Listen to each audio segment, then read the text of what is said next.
Hi, I'm Patty. I'm Kim Michelle. And I'm Jill. Welcome to our podcast. It's a great day to talk. Because honestly, what day isn't a great day to talk? So join us in our conversation.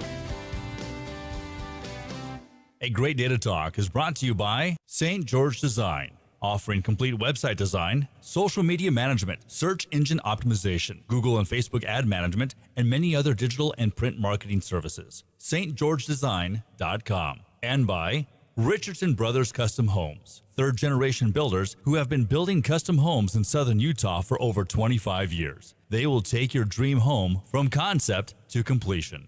Contact richardsonbrothers.com.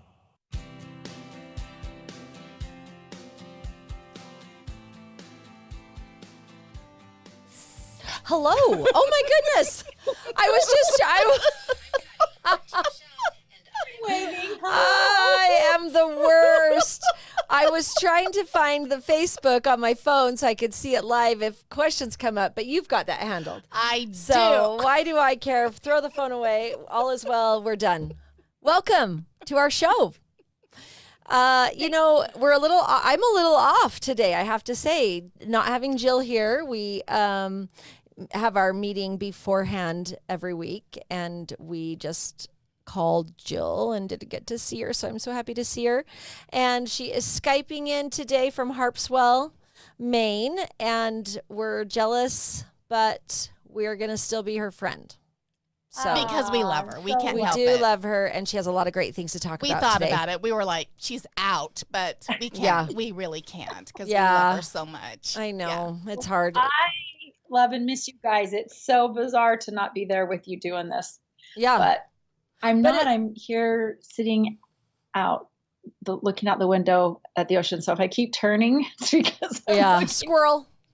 Oh, it's the ocean. Sorry. Yeah, I don't blame you at all. But for those of you joining us live today on Facebook, thank you for tuning in. And today we're going to be talking about Fanny Flagg's book, The Whole Town's Talking. And if you didn't read it, we probably won't ruin it for you. But if you read it, hopefully you can relate. And please comment below on Facebook. And Miss Kim Michelle will be reading those comments, and we'll be discussing what you guys have to say about the themes and characters. And we're just happy Jill's here to tune in as well. I'm Patty. I'm here with my friend Kim Michelle, and Jill is Skyping in, and you should be able to see her as well. So thank you for being here. Hey, Miss Jill. I see you guys. Jill, you are going to kind of give us an overview of the book today. Yes. So this, again, like you mentioned, Patty, is a book called The Whole Town's Talking by Fanny Flagg. We know her as the author of Fried Green Tomatoes. And this book is about, it spans generations. And it starts in the late 1800s. Main character is Lorder Nordstrom, who is from Sweden. And he has come and with a couple of friends established a community that is later named Elmwood Springs in Missouri. And it is a story of how they developed the town. It's a story about the tradition, about the community, about how the town grows. And it takes the reader through generations as they, live and die and progress all the way to the year 2020, when by 2020, there's no one left in the town.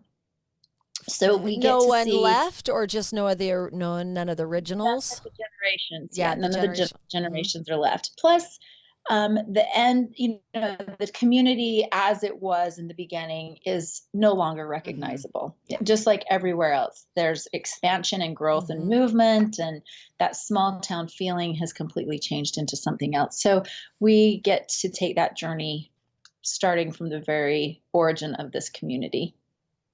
By the Swedish immigrants that started it. Yeah.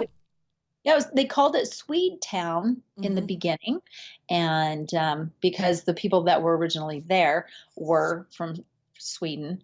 And Patty, you know Sweden. You lived there for a year. I do have an affinity towards Sweden. So I wasn't mad when I started reading this book, and I'm like, oh, this is great. I love Sweden.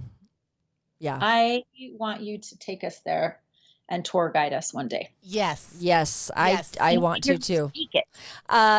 In June 7 years ago, I was in Sweden, and so my Facebook feed all of June kept popping up. Here you were 7 years ago, and here you were, and I was like, wah. We should live stream that right now. Where Yeah. you were 7 years. Yeah, it was such a great experience. I was there in 1986 and 87. Graduated high school over in Göteborg or Gothenburg, Sweden. Second You know largest. that wasn't 7 years ago, right? No, that wasn't 7 years ago. Yeah. Just saying. Yeah, Just saying. 87 was like 34 years ago. That's when I graduated from high school. How could that be if I'm only 34? Exactly. And then I went back a couple years later and visited again, and I hadn't been back in 20-something years, and got to go back 7 years ago, and I went to Finland and Estonia, and then Stockholm, and then Gothenburg, and then over to Denmark. And anyway, it was a wonderful trip. I was gone for 2 weeks. I have a lot of separation anxiety, and my daughter broke her ankle while I was gone, which made me feel bad for her. But it was a great experience, and I love Sweden. So I was happy that this was talking about that town, because I have such a little, probably like you do with Maine. Yes. Yep. It makes you feel like you're going back to your roots, even though. Yeah, I'm here in my roots. And I think this book also lends itself to how St. George used to be and how it is today. I think we've all experienced this growth. Right. Yeah, for sure. One of the things about this book, and I guess we just jumped into talking about it, did I lose you? No, we're here. Oh, there you are. Oh, suddenly my screen changed. Okay, I'm there. This book, in the very beginning, the very first generations, like I said, Lord Nordstrom creates this community, and he and his friends help him with that. He gets this big tract of land, and as time is starting to progress, he realizes they need more people there. So what I found interesting was that they put an ad in a newspaper to recruit for people to come to live in their community. And they, ask for hard workers that want to come and build this community. Wish I could get to it quickly, but that ad was really interesting. And I imagine that was something that occurred probably regularly back in the day as people were moving across the great vast country that we have here. So anyway, reading about the people of this community, the founders of this community, you get to know them really well in the beginning, and then we move into generations. So tell me, what did you guys think of Lorder, and particularly the looking for a wife of Lorder? I loved this whole section of the book. I really did. So usually Scott, my husband, always teases me because usually my book of choice, if someone isn't murdered or dead within the first 5 or 6 pages, then it's history to me, and I'm picking up the next book. So right. This kind of a warm, fuzzy kind of book that you just fall into, that is just a slice of Americana, which is what I feel like this book represents. And there's a few other books like Cold Sassy Tree. I love Cold Sassy Tree for that exact same kind of reason. Doesn't necessarily, it isn't necessarily what I would pick off of the shelf. That's why I love these kinds of opportunities to pick books that you wouldn't normally gravitate to, because they give you a whole new experience that you would have otherwise missed out on. And so when I started reading this book and listening to it, so I never really just listen, or oftentimes I'll just read. But this one I chose to read and listen to, which if you didn't listen to it, there's a beautiful, when you listen to it, there's a whole other atmosphere that's created, especially in this first section of the book that I just found totally engaging, and I just fell in love with this whole community. I fell in love with all of these women who were committed to Lorder finding a spouse and encouraging him around what he should write about and what he should not write about, what he should say and what he should not disclose in order for him to attract his perfect spouse. And everything that they were saying for him to include was really based on they loved him. Right. They loved him and wanted him to be able to attract a partner that they felt would be worthy and deserving of him and provide him with a lifelong partner. That's what they wanted for him. And so everything that they encouraged him to include, even though they didn't say it, oh, honey, they were pretty adamant about how they spoke to him. Right. The women neighbors helped him. Neighbors. They were pretty, oh, no, yes, no, yes. And didn't they cut his hair? Didn't they? Oh, when they took his picture, when like, they took his picture, we're going to no, need to. Yeah. Right. And he had to get a suit, and he did not wear anything but the working man clothes. Yeah, exactly. But they understood that this was important. Right.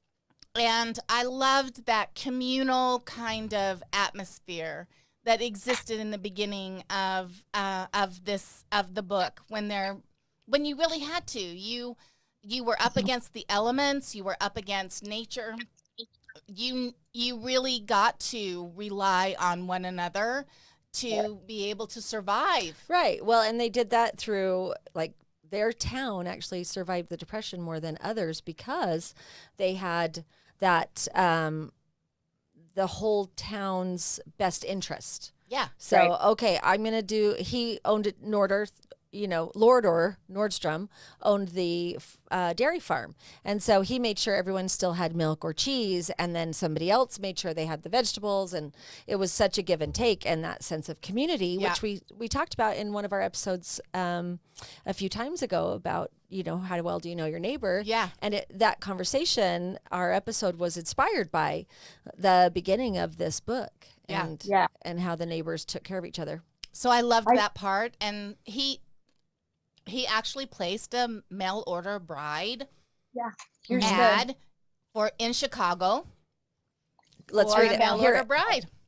And she does the same, right? In response, she's trying to figure out how to respond in a way that will be most appealing to him. So he says, Swedish man of 37 years looking for Swedish lady for marriage. I have a house and cows. Lord Nordstrom, Swedetown, Missouri. She replies with, Dear sir, a 24-year-old Swedish lady of Lutheran faith with skills of cooking, sewing, and gardening, and a good nature is answering your advertisement. Enclosed is my photograph. If you are so inclined and not already taken, please send your photograph. Sincerely, Katrina Olson. Can you even imagine? Well, and think about it. First off, it's the 1800s, so everything's hard. And they're immigrants. So how hard was it for them to get here? And they left family behind. As we know she left her brother and her mom. And the reason she left them behind was so that she could make enough money to send back because they were in poverty. Had her dad passed away? I can't remember why. Passed away. Yes. Okay. Yep. And mom was working as a maid, a baker. Oh, baker. They were pastries. Her mom was this amazing pastry. Yes. Lady. Right. Which gets passed down. Yep. Through the in this new community. Yep. Yeah. The pastries in Sweden are part of the reason that I walked off the airplane and my friends didn't recognize me because I ate a lot. You got to move. Yeah, that was fun. That was fun. So yeah, that was a hard time moving here. I can't imagine 23 years old, leaving your country. Did she speak a lot of English? I mean, I know people in Sweden speak English today. It's the second language they learn in kindergarten. But did they in the 1800s? And they didn't mention that in the book. So there didn't seem to be a Swedish language barrier in that Right. area. So they didn't talk about that. But I wonder if that was a thing as well. And she was the maid where she was. Yeah. Yeah. Yes. She Uh-huh. designated her cousin or somebody that she met Yeah. when she got there. Yeah. So Yeah. it's just interesting. But their love affair, I mean, the letters that he writes back to her are just delightful. Their conversations between each other as they're courting via the Pony Express were just delightful. And, I found myself, really cheering them on along with the women of the town, cheering this potential relationship on. And when she agrees to come, and then when it all plays out, their vulnerability when they meet each other for the first time at the train station. He has a flower on his lapel. The two women come with him, two women from the town. Because that would be appropriate. Yep. Of course. They cannot be, alone in each other's company. And she ends up staying at the home of the Swensons while they're courting and going through that official process. And it was just, that part was delightful. And then, getting to know the community, getting to know it was a small community, but that early section of the book, like you said, Kim Michelle, the 1900s, that first section was sweet and just really drew me in. Yeah, So I didn't sweet. want that to end. I didn't either. And even when they're so conscientious of each other, right? He doesn't want her to feel like she is bound to go through with it once they meet if she doesn't feel like it's right for her. And she doesn't want the same thing for him. She doesn't want him to feel like he has to be committed to it just because he's made the arrangements for her to come out there, Right. Yeah. Well, and even to a fault where they don't talk about any of maybe their imperfections that they see. And it was interesting how in the book in the early 1900s, it was, why was she shamed for wearing glasses? Why was that? Yeah. Her eyesight. Well, that yeah. was what was really interesting. The fact that she was afraid that he would turn her away. Yeah. Because she did not have perfect eyesight. She had gotten sick when she was young and had lost her eyesight. Was it the mumps or something like that? And it took her a couple of months to get her vision back. He was nervous that she was not going to like him because he wasn't articulate. Yeah. Very plainly spoken. And he was afraid that she was going to think less of him. And so they both had their insecurities about these. I mean, we look at them now and they seem simple enough issues. Back then, that probably was a really big thing. Maybe, I don't know. Here's the lesson, I think, is that for them, they were big things, right? Even her friend says, no, don't tell him about your frailty. Don't tell him that you have glasses. Yeah. And so for them in that time period, it was probably a big deal. But how often, even in this day, do we hide those things from people, thinking that that judgment may be how they determine whether or not we're going to be worthy of being in relationship with or not, when in actuality, this is teaching us in so many ways that what really precludes that relationship is when we try to hide that. And if we just were open and honest about, here's who I am as my authentic and real self, there is more likelihood that we'll be accepted and loved and embraced in that space. And I think friends or people who can share, this is who I am. Yeah. I have a better relationship with. Like, it's easier for me to be a friend to someone who is authentic because I know where I'm at with them and I know what the thing is. But if it's hiding and I'm like, and they're being perfect, and then I have to pretend to be perfect. I don't want to pretend. I want, you be you and let me be me, and we'll just love each other for who that is and respect each other's differences. And then we can just relax a little bit. But if I have to keep up the facade because someone else is keeping up the facade, that's not a relationship to me. Absolutely. Yeah. And we did a show, I don't know how many, I should know the episodes, but when we're talking about the voices in our head. Oh, yeah, that was our, I think, first. Number one. And that's what part of what's going on here, because part of what she's making up a story that he doesn't like her because he's not talking to her. Right. That's the story she's making up in her head, is that he doesn't like her because he's not talking to her. The truth is that he's not talking to her because he doesn't have confidence. He lacks confidence in his ability to articulate in a conversation. Right. It has nothing to do with her. In fact, if anything, it has to do with his wanting to impress her and feeling like he's not enough to be able to do that. And so it isn't until they have this very honest conversation where she's willing to bring it to the forefront and say, do you not like me? And he's like, what are you talking about? Because clearly he does. He is smitten. And she says, because you don't talk to me. And he's honest enough to finally say, because I'm not very articulate. And she's like, I don't care. Say anything to me. I don't care. You know, that things really blossom in their relationship. And then when they get married and the pig comes in and you can see there's just going to be this joyfulness in their relationship. Right. It's just so, I just and they sit there love and it laugh. all. Love it all. Yeah. Yeah. Yeah, I think we're all three big fans of the beginning portion of the book. Yeah. That's part of the book that I loved the most. So if we go to, what did we love and what did we not love as much?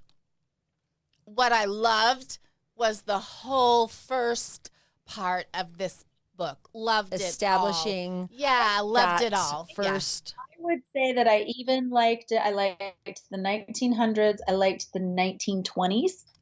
And then we hit the 30s and then into the 40s. And it starts to shift a little bit in that we don't really spend as much time with the characters. And I loved getting to know the next generation. I mean, we have Beatrice that comes and marries. Beatrice is Katrina's sister who comes from Sweden. She marries Ander, who is Lorder's nephew, and they take over the dairy. And then they have Jean. Then, around that time, we start to feel this kind of shift between how much time is spent in, discussion about. You're right. Yeah. The character. Yeah. We learned a lot about Katrina. And I get that they are maybe the foundation for the generations that are in the rest of the book. And so we spend a lot of time learning about them. But I did miss out on learning more. In fact, I had to kind of go back and forth to just double check that I'm getting my genealogy correct. Here. Yeah. I could have definitely used a sheet. I could have called my dad and said, Dad, would you diagram out this genealogy for me? Because I'm a little confused. Yeah, I needed a genogram for sure. Well, you know what? Let's talk about Eleanor. I love it. Oh my gosh, one of my favorite characters for sure, because she is totally a character. There's no doubt about that. And she is who she is. Yep, she comes in the next generation. She's from the Swensons. Yeah. The Swensons are original founders of the community. Eleanor and Ida are the daughters. And, well, they're not of the Swensons. They're of the Knotts. Oh. They're of the Knott family. Yeah. So the Knott. Not a Swenson. Henry and Nancy Knott have these two. And Eleanor at that point, really steals the show for me. After the book, I think I think she's what kind of holds the community together. Yeah, for sure. Yeah. And for those of you who, if you haven't read the book, it's totally fine. You may want to at some time in the future if you haven't, but it also talks about the cemetery, Still Meadows, that has been created as part of the community By Lorder himself. by Lorder, who was the mayor created as the mayor, and then as people pass, they go into Still Meadows. And when you pass, then you can hear, as you die up into the cemetery, you can now hear and you can talk amongst yourself. And see. And see. You See can, what's going on. yeah, you can tell what's going on. You can't necessarily communicate to the living that are still in Elwood Springs, but you see those two communities kind of existing simultaneously and yet separately, but still connected.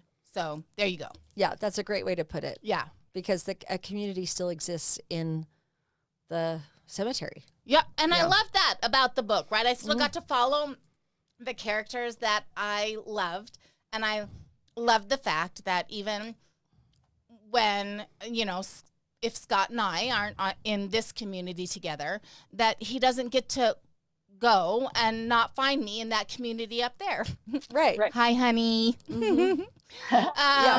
So I love that part of it, that we're going to still be up there talking and communicating with each other. And that's part of the conversation we had about the hereafter or the afterlife, about is that how you define that space for you, that you're with the people that you love and care about and they're with you, and whatever that looks like. And that is kind of how it is defined here for a certain period of time. And they were just so excited when someone joined them too. Well, And most of them were. yeah, most of them were excited. And also they, if they had passed away, they still didn't know about what's going on in the town. And so when someone would come, it'd bring them news of the community. Yeah. And so that's how they would get their news of what's happening. And Yeah. It was almost like, who's going to die next and come up here and tell us all of the juicy gossip that's going on down there. One of the things that I really loved is how even in the afterlife, some of the big themes for me in the book are continued into that. Like you guys mentioned, community was one. So they've passed, they're still together in this community setting. Tradition, those that had passed were still watching and encouraging from their space, wherever they, how they could, encouraging the traditions of the town. And family, like you said, they were so excited when someone came to join them. Yeah. They were also so excited watching as things were taking place with their families. And the love that they had for people was the very same. And I think they got to, have the bigger picture of what was going on with different individuals. And so they were very loving and encouraging from their spot in the cemetery. And I loved that part. That connection wasn't gone because they had passed. That's part of my, my belief structures, that we still have that. And so that was very lovely to me. And I loved when they're talking about when people come to the cemetery, right? That they could sense that, and they knew that, and they knew people were there, and they celebrated that along with the people that were there, and that they brought their picnic baskets, and they brought their little ones, and they brought all of that, and talk to their loved ones that had passed on. Yeah, talk to them. And I know you're in Maine, Jill, and I know that is a special place for you right now, and my heart's with you, and I just want you to know that. Thank you. Yeah. Thank you so much. Yeah, because it's real. I know that. So I thought that was beautiful, and even if it's just in a book, what if I mean, how could it possibly hurt to believe that's true and then show up in that space? How could that possibly hurt? It doesn't. Yeah. No, never. Nope. Yeah. One of the things that I do love here, and I will love next week, is when we're in Franklin and we say another goodbye to my friend Katie. Yeah. Being in the family cemetery, and you know, a little bit of her will be buried there with her family and her ancestors, and I really just truly believe that they, you know, they're all buried there, and it's. I imagine in my head, and I know that's probably part of why I really connected to this book so much, is that, you know, what I find here in Maine is that people, communities, they're villages here. They're small, and they actually call them village, the village Yeah, of, yeah. village of, whatever, the town of, and Franklin, where we'll go next, where we'll leave for the majority of our trip, is just that kind of place. The caretaking of each other. You go to the cemetery and it's generation after generation after generation. You know, we don't really see that now. But it's going to be a lovely experience going there next week, just because I know I'll feel a connection and a kinship to Grandma Sue, who's there, and to Katie, who's there, or will be there, you know. So I really love that part of this book. I did too. Yeah. And one of the things that was really kind of tough for me as the book started to progress was that there was not suddenly, but as generations moved on, there was kind of this disconnect where the town just wasn't the same. People became busy in different ways. You know, the town started to expand. People started to move out of the center of town, and the farms suddenly became close, whereas the farms had been far out before. And this kind of progression that we see now in our own communities. And the way the author spent less time on it, in my head, I just felt that it was an analogy to how life is now. We don't see very many communities that are small and tight and still caretaking of each other in a way that happened in the beginning of the book, or in small towns. You know, I grew up spending my summers in Heber, where my dad was born and raised, and it was just a teeny town just like this. Yeah.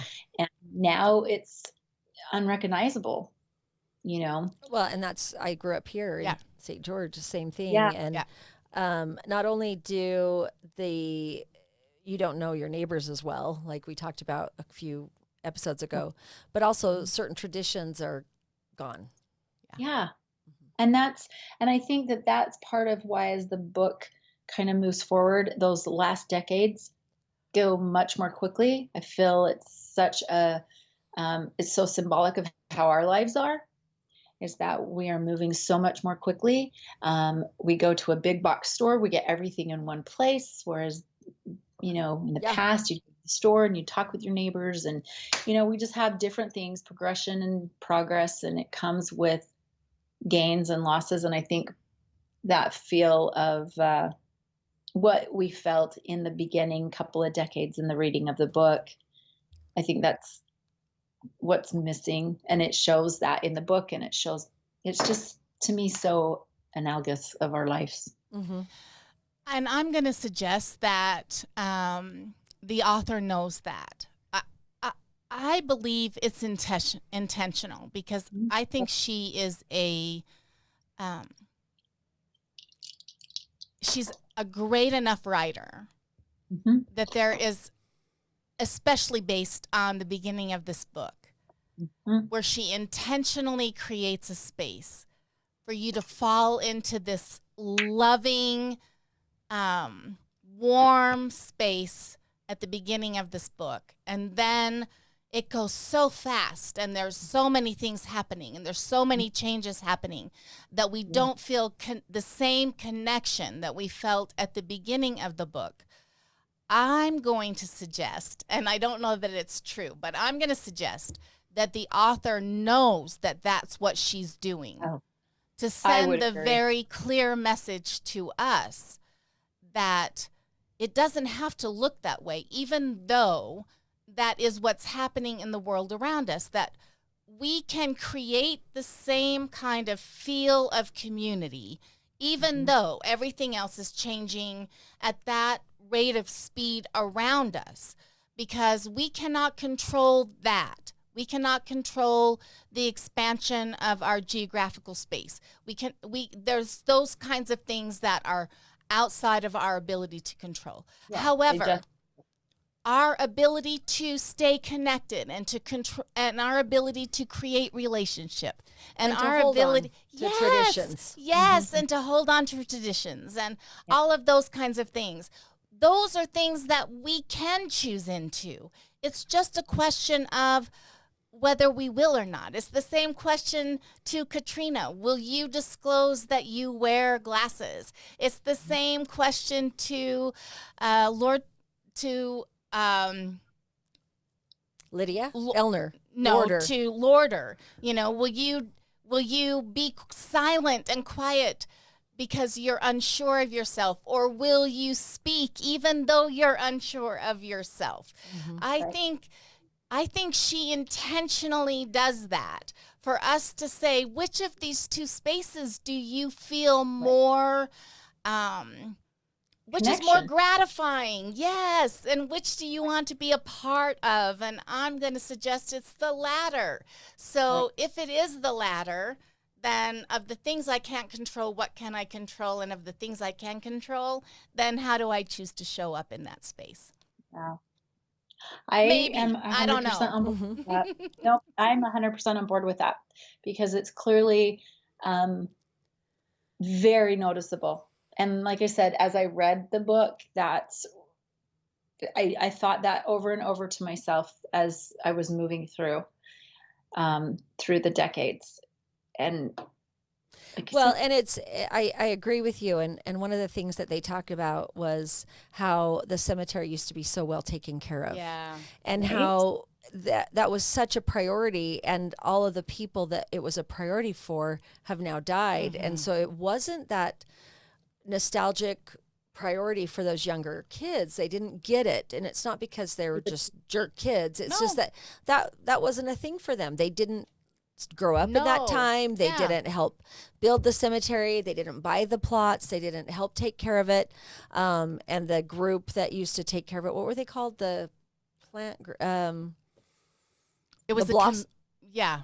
Mm. the blossom group, the gardening some- group, yeah, the yeah, flower something group. like that. Um, Somebody will tell me. yeah. And they took care of the cemetery, and then that group all died, and Yeah. it just didn't get passed down because those things weren't important. that's the same in my family. Mm-hmm. I used to go with my grandma when I was young to go take care of the cemetery where her family was buried and Yeah. her family was buried. And we did that in Walsburg. We did that in Heber. We did that in Midway. And then I know my cousins still do that. I'm, far away, so it's not something that I am able to do. But I really, having seen that, experience that with my own life, Mhm. that's the thing. And it's not that I don't care. It's that was definitely something that was very traditional and important. And, and I know your mom, I was Patty, just does- going to say, she goes, yeah. She takes and it always talks about going flowers to Beaver. to Beaver, Utah. My mom was born in Beaver and then moved to St. George when she was 4. Her parents are buried here, but her grandparents and ancestors are all in Beaver, and she has not missed a Memorial weekend of going to the cemetery in Beaver. She owned a flower shop for 20 years when I was growing up, and so she always in charge of the flowers, and then some of her siblings will go with her. I've not gone, and it's not been a tradition for me, and I feel bad, but it's not probably something I'll carry on either. So I'm hoping the other 3 kids, which we're going to all draw straws. Maybe I'll take a turn. I'll go every 4 years and I'll do the flowers. I do think cemeteries are interesting, and I love going and watching. Oh, there's that uncle, and I try to put the family tree together, and I think that's interesting. But it's not changed. Yeah. Well, It's changed. my family came from Nova Scotia, and so I'm in waving Maine, to them. yeah, in Maine, actually, there's my mom there's a huge we landed in Maine, and so we would do like cemetery excursions when my mom would drive us back to Nova Scotia, and we would take the shortcut, which means we would go like down through Texas, and we would drive all the way down through Florida, and then all the way up the coastline, and then we would take the ferry that used to exist over from Maine, over into Nova Scotia. But we would go to all those cemeteries, and I'm going to acknowledge that as a younger person, all I could be like is, we're stopping at another cemetery. But we would do the markings from the gravestones of all the Sanfords, and, we would stop in Sanford, Maine, and which was named after our ancestors. And now, of course, I'm in a place that, gosh, I wish I would have really appreciated all of that history. And I guess I should call my mom and apologize for that. I should too. I'm like, if everyone would just get but- cremated, they could just stay on my shelf and I could acknowledge them every day. I don't have to wait for Memorial Day to acknowledge all the people on my shelf. You still kisses to them every day. Yeah. Kim, Michelle, you need to send me where those are, because if you flew into Portland, we're right by that. I can go take pictures. Okay. All right. So I will call my mom. I was going to say, call your mom I'm because gonna you call don't know. Mom. And I'll go take some pictures. Okay. Yeah. All right. So really quick, because Let's we talk are about at our the time. end. Yeah, Let's I was going talk to about say the end of the book, because the this is, because as epilogue. you remember, in the cemetery, all these people keep just like disappearing, and the whole conversation is, where are they going? Where are they going? And I even was like, hey, friends, where are they going? Yeah. And we kind of find that out in the epilogue, where they're going, which is They're going and coming back. into their next life experience. Right. So Yeah. so they're being Reincarnated into their whole next experience. So we And will you have probably to do read a the book. whole show somewhere Yeah. about You need- reincarnation.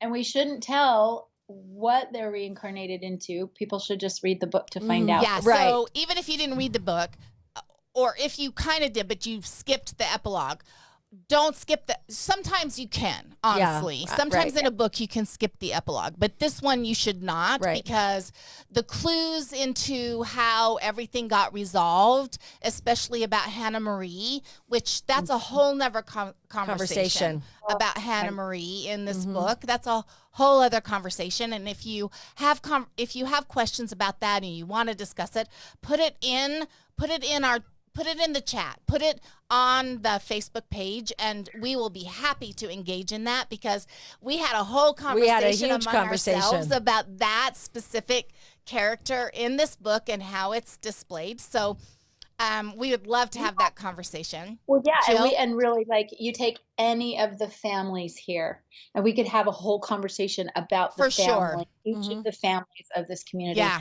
And Hannah Marie was definitely one that just was. Right. Yeah. We didn't even talk about Ida and Eleanor. Yeah, and really. Ida's need for absolute perfectionism, and there's so So much. Jean, yeah, there's it's so just much that we didn't get to here. But if you didn't read the epilogue here, then there's lots of tying up that goes here. Here's the only thing I want to say about kind of the reincarnation here, which, like I said, is a whole nother topic, which is going to be a fascinating topic for us to talk about in a future one. Here's what I want to say though: one thing here reincarnates is a grub now and was a flea in their previous life. So what? Yeah, Love it. I want to come back as a gazelle. A grub A and very a flea. fast gazelle. Jeez. I'm just slothy. You want At to the come back ocean. as a But sloth? a sloth doesn't live at the ocean, so I'm gonna have to be something that's ocean Yeah. bound. There is the one beautiful thing that Lucille, our favorite teacher, long-suffering teacher here, which it's a teacher, so that's long-suffering. That's a given. And In and of itself. Gustav are together as butterflies in their next life imagination. So anyway, Yeah, think Yeah. about that. yeah. So let's get to the gentle nudge because I have a gentle nudge. Gentle nudge, gentle nudge. My gentle nudge is if we are to be reincarnated, we should create a place on earth we want to come back to. Wow. Mic drop. Mic drop. I'm out. And walk. I'm Oh, out. I've already got mine, but thank you. Oh yeah, you're gonna. I know where you're gonna be, but we got to create. We've got to create a place that we want to come back to. So what are we gonna do today, so that we love it enough to return, rather as a So this flea? is a proactive thing. This is not just imagination. Right? Yeah. Right. Okay. I'm with you. I got you. I'm gonna Okay. work on that this week. Yeah. Okay. Good. Okay. I love that. Love that. My Patty. gentle nudge is around July's Read It Now, Oh Talk yes. Later book. Okay. So we're going to put up for you what that book is. So it is The Bookwoman of Troublesome Creek. And how we decided on this book is we researched every book that could be a combination of the three of us. And Jill, I'm sorry that you are not included here, but we you're out of did town. find a book that is by Kim Michelle Richardson. It's the weirdest thing. I have never in my life, I have never since I first found this book and read it, Yeah. noticed that. I just can't even believe it. I know. The I calmness of can't it all. either. And the truth of the matter is that I read this book before I really realized it was by Kim Michelle I Richardson. didn't notice it till just now. Yeah. As I'm Yeah. reading it on the screen. Yeah. So this is our July book read. The Bookwoman of Troublesome Creek. And it is really fabulous. It talks about a time in history. It talks about books. Hello. It talks about a time in history that I didn't know about, and it talks about a people in history that I didn't know about. So I think that you'll really find it fascinating. There's a lot in it that I think you'll maybe know for the first time, and I think those are the best kind of books that keep you engaged, but also teach you something that maybe you didn't know before. Especially when July is such a month of celebration Yeah. around Of the Yeah. history of our. the history of our nation. And of Yeah. course, in Utah, not everyone listening is from Utah, but July 24th is the celebration of Utah as a state. And I think this book is a great, the whole town's talking seems to be such a great lead into It really is. our next book. It really is. And it also talks about really relevant issues that we're still dealing with in our current time and generation in terms of how do we treat people that appear different than we look when we look in the mirror ourselves. So I think it's just a great book. It's an easy read in terms of the language. It's not always easy in terms of some of the things that we get to face. Yeah. In the book. So the Bookwoman of Troublesome Creek, we'll place that on our website so that you can take a look at it. And again, how could you possibly forget? Because it's by Kim Michelle Richardson. Yeah. We don't have our blue dish today. So we're going to have to say sayonara, but Jill, we miss you. We miss you, dear friend, and we love you. We're so happy you're in Maine, though. Can you turn your computer around so we can see your view real quick? I read, except for now it's dark. Oh, yeah. It's You're dark 2 there hours. already? What?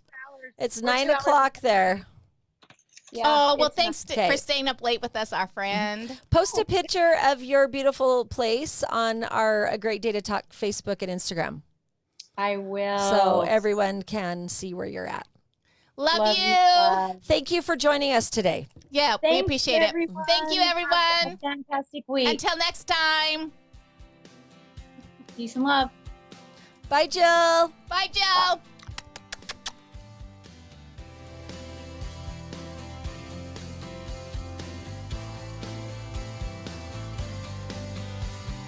Thanks for listening to It's a Great Day to Talk. Be sure to follow and subscribe to us on your favorite podcast platform. And until next week, Get out there and talk. This has been a production from a podcast studio.